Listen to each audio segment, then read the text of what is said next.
Start with the name of Allah who is Rahman and Rahim. Assalamu alaikum viewer, this is Kandil Zainab here and it's my YouTube channel Biological Beats. Teach you in effective way to build clear and strong concepts. Today the topic of discussion is acid rain. So let's start it.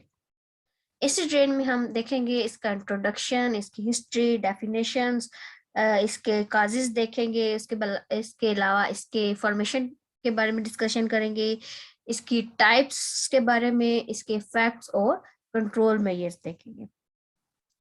सबसे पहले आ जाते हैं introduction.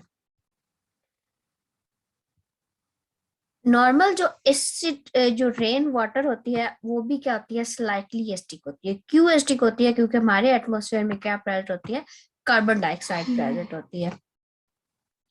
ये जो carbon dioxide होती है जब water में या डिजॉल्व हो जाती है तो ये क्या बना देती है, कार्बोनिक एसिड बना देती है। तो हम कह सकते हैं कि जो नॉर्मल एसिडिटी होती है रेन वाटर की वो कितनी होती है, 5.6 होती है। यानी कि ये भी नॉर्मली क्या है, एसिडिक है, यानी कि स्लाइटली एसिडिक है।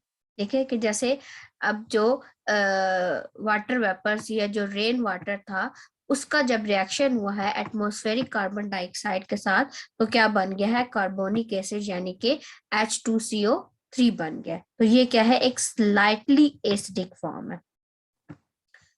अब क्या होता है कि हमारे एटमॉस्फेयर में सल्फर डाइऑक्साइड और nitrogen dioxide gases as a pollutant present है।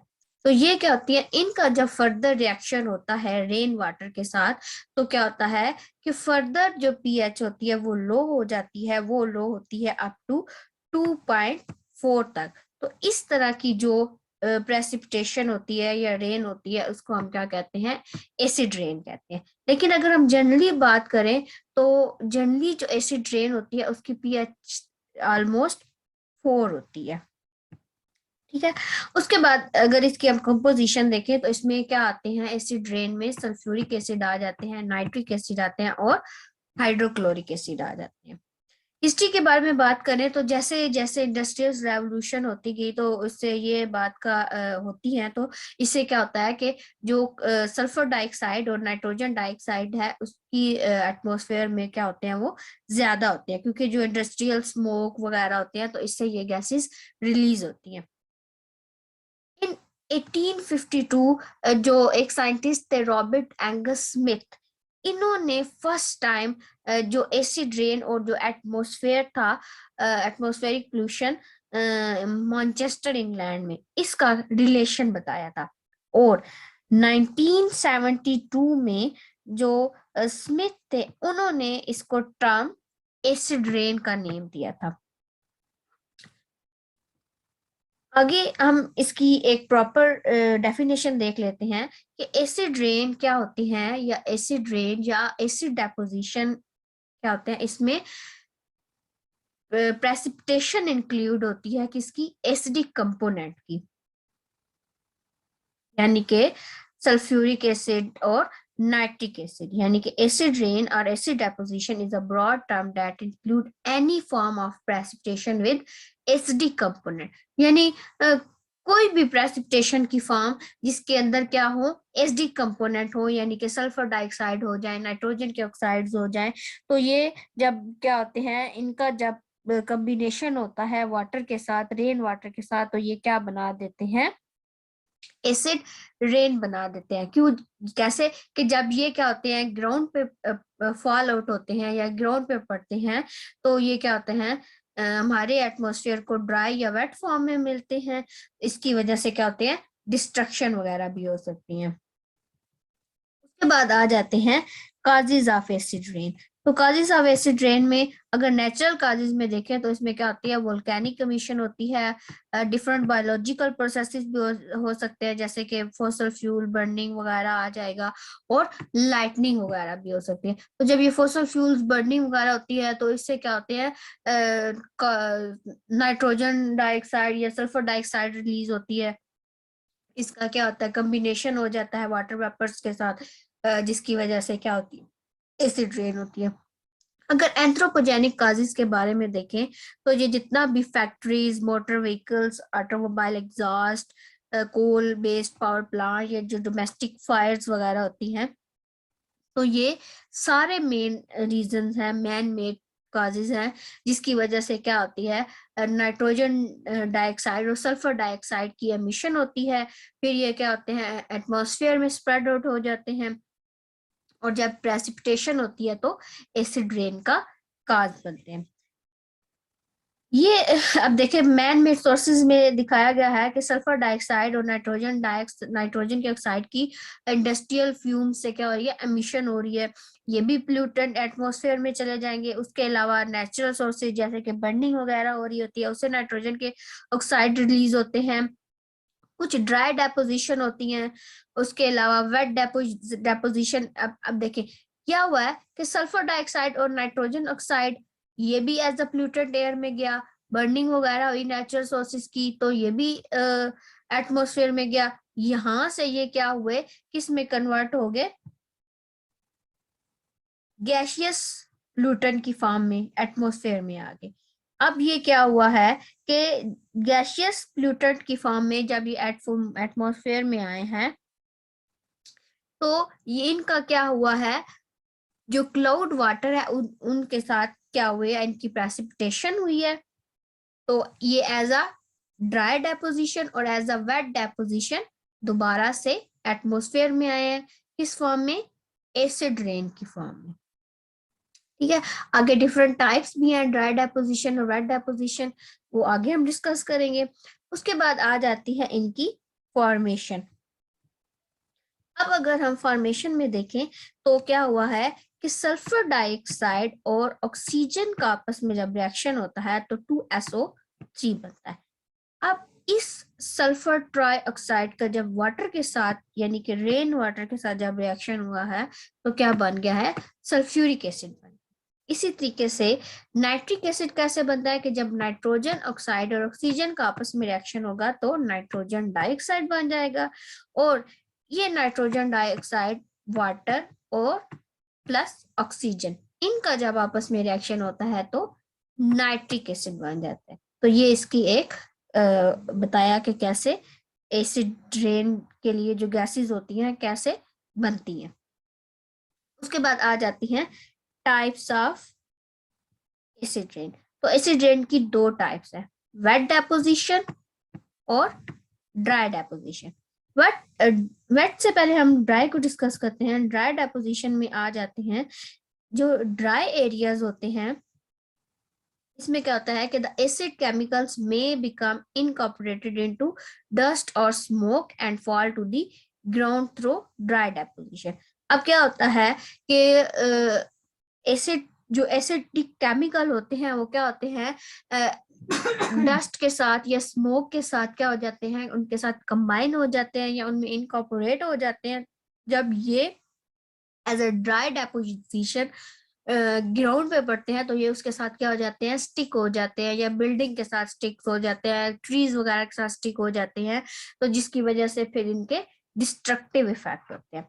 अब अगर वेट डेपोजिशन के बारे में बात करें तो इसमें क्या होता है कि जो रेन फोग और स्नो वगैरह होती है, इनमें जब एसिडिक कंपोनेंट इसके साथ कंबाइन होते हैं, इनके साथ इनकॉर्पोरेट होते हैं, तो ये क्या करते हैं, प्लांट्स एनिमल्स दोनों को क्या करते हैं, इफेक्ट करते हैं जब ये ग्राउंड पर फॉल होते हैं। अब आगे आ जाते हैं effects of acid rain. Acid rain के इफेक्ट्स क्या हैं, नॉन लिविंग्स पे, लिविंग्स पे और सॉइल पे। लिविंग में अगर देखें तो सबसे पहले आ जाते हैं प्लांट्स में। प्लांट्स में कहते हैं कि ये ट्रीज पर इफेक्ट करते हैं। कैसे ट्रीज पर इफेक्ट करते हैं कि ये क्या कर देते हैं, क्लोरोसिस कर देते हैं। क्लोरोसिस एक ऐसी कंडीशन होती है जिसमें क्या होती है, येलोइंग होने लग पड़ती है लीव्स, टिश्यूज या ट्रीज वगैरह। जिस जगह पर इनकी ज्यादा डेपोजिशन हो जाती है वो एरिया क्या हो जाता है, येलोइंग होने लग पड़ता है, जैसे कि इधर दिखाया हुआ। क्या होता है कि सॉइल पे जब क्या होती है एसिड रेन पड़ती है, यानी कि इसके ड्रॉपलेट्स आते हैं, तो जो साइल के ऊपर जो न्यूट्रिएंट्स वगैरह होते हैं वो क्या हो जाते हैं वहां से लीच कर जाते हैं, जिसकी वजह से क्या हो जाती है साइल की टॉक्सिसिटी क्या हो जाती है इंक्रीज हो जाती है। जब इसकी टॉक्सिसिटी इंक्रीज हो जाती है न्यूट्रिएंट्स के जाने की वजह से, तो ग्रोथ क्या हो जाती है प्लांट्स की या ट्रीज की क्या हो जाती है स्टंटेड हो जाती है, यानी कि बिल्कुल ग्रोथ रुक जाती है। उसके अलावा जो स्टोमेटल पोर्स होते हैं लीव्स के वो भी क्या हो जाते हैं ब्लॉक हो जाते हैं। Electron transport system and biochemical reaction जो कि डोमिनेटेड प्रोसेस है वो भी क्या होता है पीएच की वजह से इफेक्ट हो जाता है। उसके अलावा जो प्लांट्स का जो क्लोरोफिल होती है उसकी भी क्या हो जाती है डिग्रेडेशन हो जाती है। Next surface water and aquatic animals पे देखें। अब एसिड रेन से क्या होता है कि जो लोअर पीएच और हाई एल्यूमिनियम की कंसंट्रेशन होती है सरफेस वाटर में, ये क्या कर देती है जो जितनी भी एक्वेटिक एनिमल जैसे कि फिशेस वगैरह होती हैं उनमें क्या होता है ये डिस्ट्रक्टिव इफेक्ट काज करती है। डिस्ट्रक्टिव इफेक्ट जब वाटर बॉडीज के ऊपर होंगे, एक्वेटिक जो फिशेस एक्वेटिक एनिमल्स हैं जिनमें फिशेस वगैरह आ जाती हैं, जब वो डाई होना शुरू हो जाएंगे तो बायोडाइवर्सिटी क्या हो जाएगी रिड्यूस हो जाएगी। उसके अलावा जो लेक्स रिवर्स होंगे उनकी वजह से क्या होंगे जो उनका इकोसिस्टम है वो फ्रेजाइल यानी कि उसमें क्या हो जाएगी डिस्ट्रक्शन होने लग पड़ेंगी। क्यों? क्योंकि जो जितनी भी स्पीशीज है सर्वाइवल के लिए एक दूसरे के ऊपर डिपेंड कर रही होती हैं। तो क्या होता है कि फिर जब स्पीशीज डाई करने लग पड़ती हैं तो पूरे का पूरा जो इकोसिस्टम होता है वो उसमें डिस्टरबेंस आ जाती है। अगर एक स्पीशी डिसअपीयर हो जाएगी तो इसका इफेक्ट दूसरे पे भी पड़ेगा, तो दूसरी स्पीशी भी क्या हो जाएगी डिसअपीयर हो जाएगी। तो यूं हम कह सकते हैं कि पूरे का पूरा जो इकोसिस्टम है वो क्या हो जाएगा फ्रेजाइल हो जाएगा। नेक्स्ट सॉइल पे इसके इफेक्ट देखें तो एसिड रेन क्या करती है डैमेज कर देती है सॉइल की केमिस्ट्री को, यानी कि सॉइल में जितनी केमिकल कंपोजिशन है जो कि उसकी फर्टिलिटी के लिए या उधर की जो वेजिटेशन है उसके लिए बहुत जरूरी होती है उसको डैमेज कर देते हैं। माइक्रोब्स भी क्या होते हैं पीएच जो है ज्यादा लो पीएच को टॉलरेट नहीं कर सकते, तो वो भी डिस्ट्रॉय। हम कहते हैं ना कि जो माइक्रोब्स हैं जो राइजोस्फीयर एरिया है रूट्स के जो इर्द गिर्द जो एरिया होता है जहाँ पे माइक्रोब्स होते हैं उसको हम क्या कहते हैं राइजोस्फीयर कहते हैं। तो वहां पे क्या होते हैं माइक्रोब्स होते हैं। तो जब ये रेन वाटर उधर पड़ेगा तो वहां पे क्या होगा माइक्रोब्स की जो एक्टिविटी है वो भी क्या हो जाएगी डिग्रेड हो जाएगी, जिसकी वजह से लो पीएच की वजह से वो डाई होना शुरू हो जाएंगे। अब जो अपर फर्टाइल लेयर होती है साइल की वो भी क्या होती है इफेक्टेड हो जाती है। कैसे इफेक्ट होती है कि जो इसेंशियल न्यूट्रिएंट होते हैं वो सॉइल से लीच अवे हो जाते हैं, जिसकी वजह से सॉइल की फर्टिलिटी मुतासिर होती है।